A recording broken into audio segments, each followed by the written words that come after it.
ನಮ್ಮೆಲ್ಲರೊಳಗೊಂದು ಬಿಳಿಯ ಹೂವಿನ ಮರವಿದೆ. ಅದರ ಬೇರು ಮನದಾಳವೆಲ್ಲ ಹಬ್ಬಿದೆ. ಹುಡುಕಿ ನೀವು ದಿಟ್ಟ ತಾಳ್ಮೆ ಬಿಡದೆ. ಗುರುವಿನ ನೆರಳದು ಕೊನೆಗೂ ಹೋಗದು ಸಿಗದೆ. ನೀನಿಟ್ಟ ಪ್ರತಿಯೊಂದು ಹೆಜ್ಜೆಯನ್ನು ನಾ ಕಂಡೆ. ನೀನೆಂಬ ಬೆಳಕಿನಲ್ಲಿ ಕಣವಾಗಿ ನಾ ಹೋದೆ.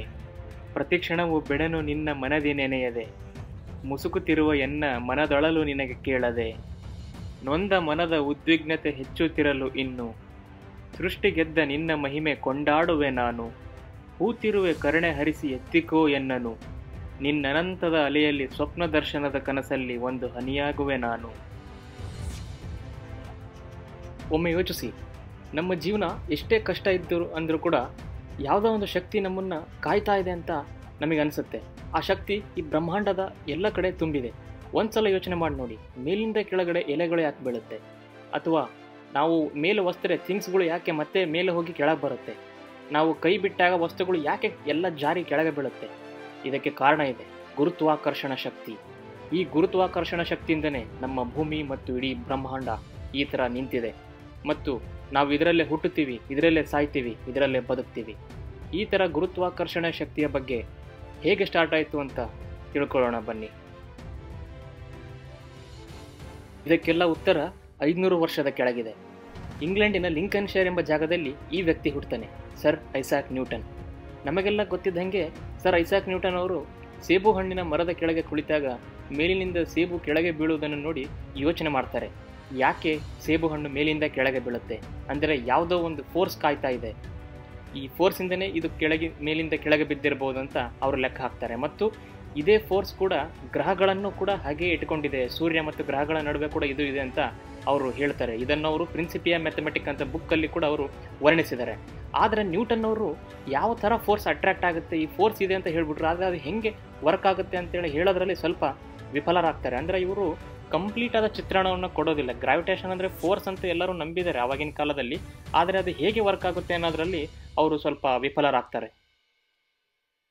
ಸುಮಾರು ಅದಾಗಿ ಶತಮಾನಗಳು ಕಳೆದ ಮೇಲೆ ಬರ್ಲಿನ್ನ ಸ್ಟ್ರೀಟಲ್ಲಿ ಒಬ್ಬ ಮನುಷ್ಯ ಸಿಗ್ತಾನೆ. ಯಾರದು? Albert Einstein. ಹೌದು, ಆಲ್ಬರ್ಟ್ ಐನ್ಸ್ಟೈನ್ ಅವರು ಗುರುತ್ವದ ಒಂದು ಹೊಸ ಸಿದ್ಧಾಂತವನ್ನು ಮಂಡಿಸ್ತಾರೆ.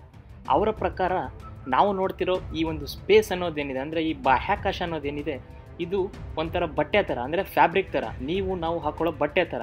ಅದು ಬೆಂಡ್ ಆಗುತ್ತೆ ಮತ್ತು ಅದು ಕರ್ವ್ ಆಗುತ್ತೆ, ಅದು ಸ್ಟ್ರೆಚ್ ಆಗುತ್ತೆ. ಹೀಗೆ ನೀವು ಯಾವುದಾದ್ರೂ ಒಂದು ಬಟ್ಟೆಯಲ್ಲಿ ಒಂದು ಭಾರವಾದ ವಸ್ತುವನ್ನು ಇಟ್ಟಾಗ ಅದರ ಸುತ್ತಮುತ್ತ ಅದು ತೆಗ್ಗನ್ನು ಕ್ರಿಯೇಟ್ ಮಾಡುತ್ತೆ.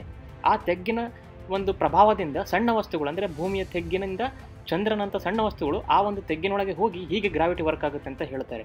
1919ರಲ್ಲಿ ನಡೆದ ಸಂಪೂರ್ಣ ಸೋಲಾರ್ ಎಕ್ಲಿಪ್ಸ್ ಆದಾಗ ತುದಿಯಿಂದ ಬಂದಂಥ ಬೆಳಕು ಸೂರ್ಯ ಮುಚ್ಚಿದ್ರೂ ಕೂಡ ಬೆಂಡ್ ಆಗಿರುವ ಒಂದು ಆಕಾಶದಿಂದ ಅದು ಉಂಗುರವನ್ನು ಸೃಷ್ಟಿ ಮಾಡುತ್ತೆ. ಇದೇ ಅದಕ್ಕೆ ಸಾಕ್ಷಿ. ಒಮ್ಮೆ ಯೋಚನೆ ಮಾಡಿ, ಇಡೀ ಬ್ರಹ್ಮಾಂಡವನ್ನು ಗುರುತ್ವಾಕರ್ಷಣ ಶಕ್ತಿ ಕಾಪಾಡದಂಗೆ ಗುರುರಾಯರ ಭಕ್ತರನ್ನು ಗುರು ರಾಘವೇಂದ್ರರು ಕಾಪಾಡ್ತಾ ಇದ್ದಾರೆ. ಅವರು ಹೇಗೆ ಆ ಒಂದು ವಸ್ತುಗಳು ಒಂದು ಆರ್ಡರಲ್ಲಿ ಇರ್ತವೋ ಅದೇ ಥರ ಗುರುಗಳು ಅವರ ಭಕ್ತರನ್ನು ಅವರ ಮನವನ್ನು ಸಲುಹಿ ಹೆಲ್ಪ್ ಮಾಡ್ತಾ ಇದ್ದಾರೆ. ಒಂದು ಕ್ಷಣ ಯೋಚನೆ ಮಾಡಿ, ಗುರುವಿನ ಹೆಲ್ಪ್ ಇಲ್ಲ ಅಂದರೆ ಏನಾಗ್ತಾ ಇತ್ತು ಅಂತ. ಈ ಹನಿಗಳ ಥರ ನಾವು ಮಧ್ಯಕ್ಕೆ ಸಿಕ್ಕೊಂಡ್ಬಿಡ್ತಾ ಇದ್ವಿ. ಆದ್ದರಿಂದ ಇರುವಷ್ಟು ದಿನ ಗುರುವಿನ ಸೇವೆ ಮಾಡಿ ಅವರ ಅನುಗ್ರಹಕ್ಕೆ ಪಾತ್ರರಾಗಬೇಕು ಮತ್ತು ಅವರ ಶಕ್ತಿಯನ್ನು ಅರಿದು ಅವರು ಮಾಡಿದಂಥ ದಾರಿಯಲ್ಲಿ ನಾವು ಹೋಗಬೇಕು. ಈ ಅನಂತ ಬ್ರಹ್ಮಾಂಡದಲ್ಲಿ ಈ ವಸ್ತುವಿನ ಥರ ಎಲ್ಲೋ ಹುಟ್ಟಿ ಎಲ್ಲೋ ಹೋಗುವ ನಮಗೆ ಗುರು ರಾಯರಿದ್ದಾರೆ. ಮೂಲ ಬೃಂದಾವನದಲ್ಲಿ ಯಾರೋ ಒಬ್ಬರು ನಮ್ಮನ್ನು ಯಾವಾಗಲೂ ಕಾಯ್ತಾ ಇದ್ದಾರೆ ಅನ್ನೋ ಒಂದು ಸಂಗತಿಯೇ ಒಂದು ಅದ್ಭುತವಾದ ಫೀಲಿಂಗ್ ಅಂತ ಹೇಳ್ತೀನಿ. ಇದನ್ನೆಲ್ಲ ನೋಡಿದ ಮೇಲೆ ನಮ್ಮ ಮನಸ್ಸಲ್ಲಿ ಒಂದು ಭಾವನೆ ಬರುತ್ತೆ. ಎಲ್ಲಿಯ ತನಕ ಗುರುತ್ವಾಕರ್ಷಣ ಶಕ್ತಿ ಇರುತ್ತೋ ಅಲ್ಲಿ ತನಕ ಬ್ರಹ್ಮಾಂಡಕ್ಕೆ ಉಳಿಗಾಲ ಇರುತ್ತೆ.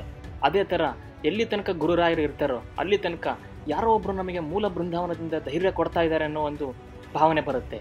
ಹೇಗೆ ರಾಯರು ಭಕ್ತರನ್ನ ತಮ್ಮೊಟ್ಟಿಗೆ ಕಳ್ಕೊಳ್ತಾರೋ ಅದೇ ಥರ ಗುರುತ್ವಾಕರ್ಷಣ ಶಕ್ತಿ ಕೂಡ ಎಲ್ಲ ವಸ್ತುಗಳನ್ನು ತನ್ನಡೆ ಎಳೆಯುತ್ತೆ ಅಥವಾ ಬೀಳಿಸ್ಕೊಳ್ಳುತ್ತೆ. ಅದಕ್ಕೆ ಒಂದು ವರ್ಡ್ ಇದೆ, when gravity calls something falls. ಧನ್ಯವಾದಗಳು.